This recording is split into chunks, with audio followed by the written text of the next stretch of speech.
World discovery के नाजरीन अस्सलाम वालेकुम। तो कैसे हैं आप लोग। तो आज मैं बात कर रहा हूँ शैतान के बारे में। ये शैतान आखिर क्या चीज़ है, क्या असल में शैतान का वजूद है या फिर ये हमारी एक सोच है, या फिर ये कहें कि ये सिर्फ एक फ़लसफ़ा है। कुरान मजीद के मुताबिक शैतान असल में होते हैं, बस हम उन्हें नहीं देख सकते। वो हमसे भी पहले इस दुनिया में रहते आए हैं। ये कितनी दिलचस्प बात है ना। ये लफ्ज़ शैतान शैतान से लिया गया है, जिसका मतलब है नापाक, बदजात। शैतान उस एंटिटी को कहा जाता है जो हमेशा सरकशी करता रहता है, हवा वो इंसान से हो या जिन से। शैतान को नापाक समझा जाता है, वो अल्लाह और सच्चाई से बहुत दूर है। शैतान दो फॉर्म में एग्जिस्ट करता है, जिन या इंसान, जैसा कि अल्लाह कुरान मजीद में फरमाता है, और हमने हर नबी के लिए एक दुश्मन बनाया है, शैतान, इंसान से भी और जिन से भी।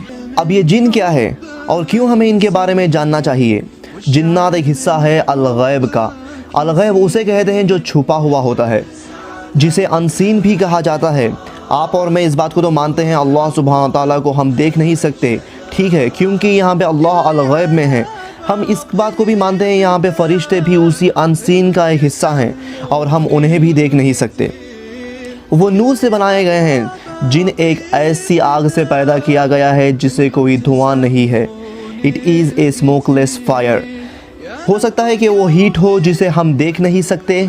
ये दो तरह के शैतान मुसलमानों को बुराई की तरफ लाने में लगे रहते हैं। जिन हमारे दिलों को गंदा करने में लगा है, न हम उन्हें देख सकते हैं न हम उन्हें सुन सकते हैं। और इंसान वाले हमारे दिलों को इस तरह गंदा कर रहे हैं कि हम उन्हें देख सकते हैं, सुन सकते हैं, लेकिन समझ नहीं सकते। वो इंसान कोई भी हो सकता है, आपका दोस्त हो सकता है जो आपको बुराई की तरफ ले जाए। अगर इब्लीस की बात की जाए तो वो भी जिन्नात में से है। वो पहली मखलूक है जिसने अल्लाह की नाफरमानी की थी।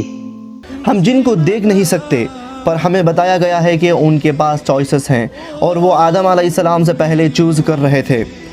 वो कभी अच्छी चीज़ें चाहते तो कभी बुरी, और उन्हीं में से आता है लूसीफर या इब्लीस, जिसने शुरू में अल्लाह की इताअत और फरमाबरदारी की और हर वक्त उसी की इबादत में लगा रहा।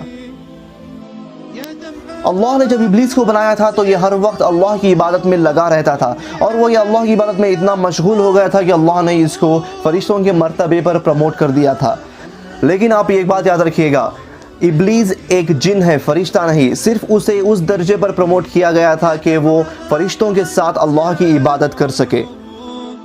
और इसके बाद इस इब्लीस ने एक बहुत बड़ी गलती कर दी, और इससे ये भी साबित होता है कि यहाँ पे इब्लीस फरिश्ता नहीं है, क्योंकि फरिश्ते कभी गलती नहीं करते। वो वही करते हैं जिसका उन्हें अल्लाह से हुक्म मिलता है। और ये इब्लीस की सबसे बड़ी गलती थी कि ये अल्लाह के हुक्म को करने से मना कर दिया था। और इस इब्लीस की गलती ये थी कि जब अल्लाह ने अपनी सबसे बेहतरीन मखलूक को बनाया था तो वो सबसे पहले बनाया था आदम अलैहिस्सलाम को, और अल्लाह ने उन्हें बनाया था मिट्टी से। और उन्हें बनाने के बाद अल्लाह ने तमाम फरिश्तों को हुक्म दिया कि वो आदम अलैहिस्सलाम को सजदा करें। सारे फरिश्तों ने सजदा किया सिवाय इस इब्लीस ने। अगर हम इसे पढ़ें तो हमें पता चलता है कि इब्लीस एक फरिश्ता नहीं था, क्योंकि कुरान के अंदर दूसरी जगहों में अल्लाह सुब्हान व तआला ने बताया है कि इब्लीस फरिश्तों में से नहीं बल्कि जिन में से था। इब्लीस को ऐसी आग से बनाया गया है जिससे धुआं नहीं निकलता, और इब्लीस ने भी यही कहा कि अल्लाह तूने आदम को मिट्टी से बनाया है, हालांकि मैं उससे बेहतर एक स्मोकलेस फायर से बनाया गया हूँ, इसलिए मैं उसके सजदे का इनकार करता हूँ क्योंकि मैं उससे बेहतर हूँ। इब्लीस ने अल्लाह सुब्हान ताला की नाफरमानी की, और जो अल्लाह सुब्हान ताला की नाफरमानी करता है वो मुश्किल में है। लेकिन अगर वो अपने गुरूर और तकब्बुर के बलबूते पर सजदे का इनकार करता है और ये समझता है कि वो आदम अलैहिस्सलाम से बेहतर है और वो आदम अलैहिस्सलाम से ज़्यादा जानता है, तो उसने अपने आप को बहुत मुश्किल और मुसीबत में डाल लिया है, और अल्लाह सुब्हान ताला ने उसे जहन्नम के हवाले कर दिया। और उसने ये कहा कि मुझे कोई परवाह नहीं, मैं सिर्फ आदम और उसके बच्चों को अपने साथ लेकर जाऊंगा। ये सोचने वाली बात है कि किस लिए ऐसा चाहता है और क्यों ये ऐसा करना चाहता है, सिर्फ अपने किब्र और अपने गुरूर की वजह से। और मैं आपको बता दूं, ये किब्र को लिया गया है लफ्ज़ एक कबरा से, और कबरा को लिया गया है अकबर से, और सिर्फ अल्लाह सुब्हान ताला ही अकबर है, और वो हर चीज़ और हर शख्सियत से बड़ा है। اور انسان کا حق اللہ پر کچھ بھی نہیں ہے، اور جو کچھ اس نے بنایا ہے چاہے وہ جن سے ہو یا فرشتوں سے، کوئی بھی چیز کا اللہ پر حق نہیں ہے۔ کوئی یہ نہیں کہہ سکتا کہ میں یہ ہوں وہ ہوں۔ اللہ سبحانہ تعالیٰ حکم دیے ہیں اور ہمیں اس پر عمل کرنا ہے۔ اور سب سے اہم چیز یہ ہے کہ سب یہ سوچتے ہیں کہ ہم شیطان کی وجہ سے گناہ کرتے ہیں، اسی لیے ان کے ذہن میں ایسے سوال پیدا ہوتے ہیں کہ اللہ نے شیطان کو کیوں پیدا کیا، اللہ نے شیطان کو کیوں ختم نہیں کیا۔ ہمیں اس بات کو سمجھنا ہے کہ شیطان ہم سے کچھ نہیں کروا سکتا جب تک ہم نہ چاہیں، وہ صرف ہمارے دل میں وسوسے ڈالتا ہے۔ اس بات کو اور اچھے طریقے سے سمجھنے کے لیے مجھے آپ سے ایک سوال پوچھنا پڑے گا، کیا ابلیس سے پہلے کوئی شیطان تھا؟ کوئی دوسرا شیطان نہیں تھا نا؟ تو کس نے ابلیس کے دل میں وسوسے ڈالے؟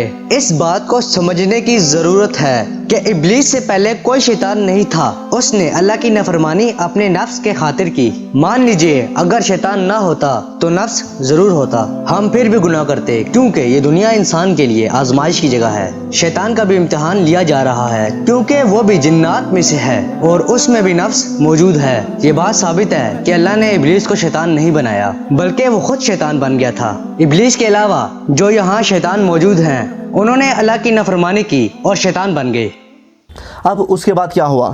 پھر اللہ سبحانہ تعالیٰ نے آدم علیہ السلام کو کہا کہ وہ جنت میں جو چاہے وہ پا سکتے ہیں، جو چاہے وہ کر سکتے ہیں، لیکن ایک درخت ہے بس اس سے دور رہنا ہے اور اس کے پھل نہیں کھانے۔ اور ہاں ہمیں پتہ ہے اس کے بعد کیا ہوا تھا۔ شیطان آدم علیہ السلام اور حوا علیہ السلام کے پاس گیا اور انہیں بہکا کر درخت کے پھل کھلوا دیے۔ پھر اس نافرمانی کی وجہ سے دونوں آدم علیہ السلام اور حوا علیہ السلام کو زمین پر اتار دیا گیا۔